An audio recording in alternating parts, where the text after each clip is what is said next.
Our secret taste recipe is to cook with lemon care. Kutties Healthy Samayal. Hello friends, welcome to Kutties Healthy Samayal. Be positive, be healthy. நம்ம சேனலை subscribe பண்ணாதவங்க subscribe பண்ணிவிட்டு பக்கத்தில் இருக்க bell பட்டனை click பண்ணிக்கோங்க. All ஆப்ஷனை click பண்ணுங்கள். அப்போ தான் நாங்கள் போடுற எல்லா வீடியோஸோட நோட்டிஃபிகேஷன்ஸ் உங்களுக்கு வரும். இது வரைக்கும் சப்ஸ்கிரைப் பண்ண எல்லாருக்கும் தேங்க்யூ ஸோ மச். நாம் இன்றைக்கி ரொம்ப சூப்பரான டேஸ்டியான கார போண்டா ரெசிப்பியும் அது கூட ஆப்டாக தேங்காய் சட்னியும் தான் இன்றைக்கி எப்படி செய்யுதுன்னு பார்க்க போகிறோம். இது ரொம்பவும் டேஸ்டியாக இருக்கும். ஜஸ்ட் நம்ம வீட்டில் இட்லி மாவு இருந்தால் போதும், நம்ம இது சிம்பிளாக டேஸ்டியாக செஞ்சு எடுத்துடலாம். ஈவினிங் இது போல் செஞ்சு கொடுக்கறதுக்கு ரொம்ப டேஸ்டியான ரெசிபி தான். இது செய்யறதுக்காக நான் இன்றைக்கி 2 கப் அளவுக்கு இட்லி மாவு எடுத்திருக்கேன். நீங்கள் வீட்டில் எந்த கப்னாலும் யூஸ் பண்ணிக்கலாம். அதே கப்பில் எல்லாத்தையுமே அளந்துக்கோங்க, அவ்வளோதான். இப்போ 2 கப் அளவுக்கு இட்லி மாவோட 1 டேபிள் ஸ்பூன் அளவுக்கு அரிசி மாவு எடுத்துக்கிறேன். எந்த அரிசி மாவாக இருந்தாலும் பரவாயில்ல, ஆனால் நைஸாக இருக்கணும், கொரகொரப்பாக இருக்கக்கூடாது. அடுத்த இது கூட 1 டேபிள் ஸ்பூன் அளவுக்கு ரவை எடுத்துக்கிறேன். வறுத்த ரவை, வறுக்காத ரவை எதுனாலும் நீங்கள் ஆட் பண்ணிக்கலாம். இது கூடவே 1/4 ஸ்பூன் அளவுக்கு உப்பு ஆட் பண்ணிக்கிறேன். ஏன்னா ஆல்ரெடி இட்லி மாவில் நமக்கு உப்பு போட்டிருப்போம், ஸோ பார்த்து ஆட் பண்ணிக்கோங்க. இப்போ நல்லா மிக்ஸ் பண்ணி விட்ட பிறகு இது கூட சேர்க்கறதுக்காக ஒரு 3 பல்லு பூண்டு மிக்ஸி ஜாரில் ஆட் பண்ணிக்கலாம். அது கூடவே 10 நிமிஷம் வெந்நீரில் ஊற வச்ச 3 வரமிளகாய் ஆட் பண்ணி அந்த வெந்நீரே 1 ஸ்பூன் ஆட் பண்ணி நல்லா நைஸாக அரைச்சிக்கலாம். மேபி சில மிக்ஸி ஜாரில் நம்மளால் நைஸாக அரைக்க முடியாது, ஏன்னா நம்ம ஆட் பண்ணுற குவான்டிட்டி கொஞ்சமாக இருக்குது. ஸோ அதனால் இது கூட நான் ஒரு 2 ஸ்பூன் அளவுக்கு இட்லி மாவு ஆட் பண்ணி அரைச்சிக்கிறேன். அப்போ நமக்கு நைஸாக அரைப்பட்டுரும். பாருங்கள், இது போல் நம்ம அரைச்சி எடுத்துக்கலாம்.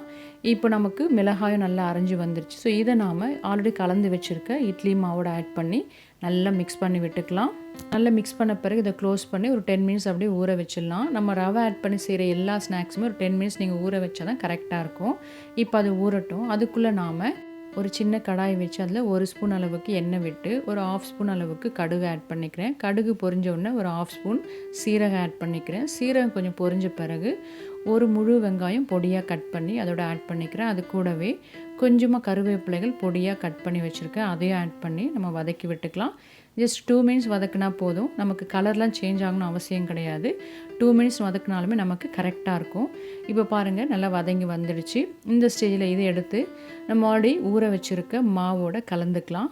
அது ஊற 10 நிமிஷத்துல நம்ம வெங்காயம்லாம் கட் பண்ணி இது போல் வதக்கி ஆட் பண்ணுறதுக்கு கரெக்டாக இருக்கும்.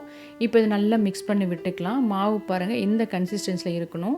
ஸோ இது போல் இருந்தால் நமக்கு போண்டா விடுறதுக்கு ஈஸியாக இருக்கும். ரொம்ப தண்ணியாகவும் இருக்கக்கூடாது, ரொம்ப கட்டியாகவும் இருக்கக்கூடாது. ஸோ இந்த ஸ்டேஜில் இருந்தால் உங்களுக்கு கரெக்டாக இருக்கும். மேபி உங்களுக்கு ரொம்ப தளராக இருக்குதுன்னு நீங்கள் ஃபீல் பண்ணிங்கன்னா எக்ஸ்ட்ரா ஒரு டேபிள் ஸ்பூன் அளவுக்கு ரவை ஆட் பண்ணி கொஞ்சம் ஒரு 5 நிமிஷம் ஊற வச்சிங்கன்னா உங்களுக்கு கரெக்டாக இருக்கும். இந்த பதத்தில் இருக்கணும், அப்போ நம்ம கரெக்டாக இருக்கும். இது செய்யும்போது நான் ஒரு கடாய் வச்சு எண்ணெய் சூடு பண்ணிட்டேன். அது எண்ணெய் வந்து பார்த்திங்கன்னா மீடியம் ஃப்ளேம்லேயும் வச்சு சூடு பண்ணிக்கும். அதே போல் செய்யும்போது அதே ஃப்ளேமில் இருந்தால் நமக்கு கரெக்டாக வெந்து வரும். இப்போ நான் ஃபஸ்ட்டு மாவு வந்து கரண்டியில் தான் விட போகிறேன். ஒரு சின்ன குழி கரண்டி எடுத்து அதில் ஒவ்வொரு கரண்டி நம்ம இது போல் விட்டோம்னா அழகாக நமக்கு குட்டி குட்டியாக போண்டாக்கள் கிடைக்கும்.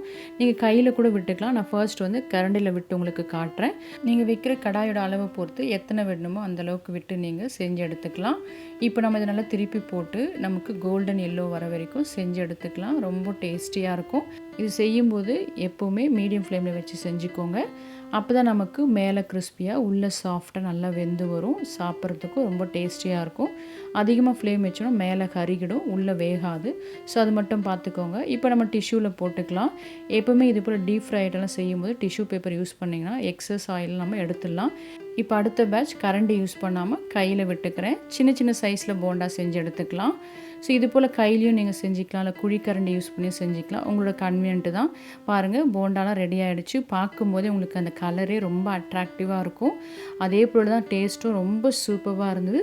ஸோ இதே போல் நம்ம எல்லாமே செஞ்சு எடுத்துக்கலாம். அவ்வளோதான், நம்மளோட டேஸ்டியான சூப்பரான போண்டா ரெடி ஆகிடுச்சு. இதுக்கு ஆப்டான தேங்காய் சட்னி எப்படி செய்யுதுன்னு பார்த்துக்கலாம். இது செய்யறதுக்காக ஒரு மிக்ஸி ஜாரில் ஒரு 3 தேங்காய் வந்து பொடியாக கட் பண்ணி ஆட் பண்ணிக்கிறேன். இது கூடவே ஒரு பச்சை மிளகாய் கீரை ஆட் பண்ணிக்கிறேன். காரம் உங்கள் டேஸ்ட்டுக்கு ஏற்றப்பல கூட குறைய ஆட் பண்ணிக்கோங்க.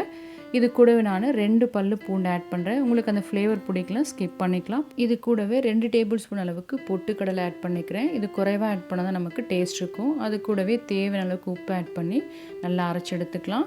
அவ்வளோதான், நம்மளோட சூப்பரான தேங்காய் சட்னி ரெடி ஆகிடுச்சு. இதை ஒரு பவுலில் ட்ரான்ஸ்ஃபர் பண்ணிவிட்டு இதுக்கு தாளிப்பு கொடுத்துக்கலாம். இது ஆல்ரெடி நான் தாளித்து வச்சுருக்கேன். வச்சுருந்து அதை ஆட் பண்ணி நல்லா மிக்ஸ் பண்ணி விட்டுக்கலாம்.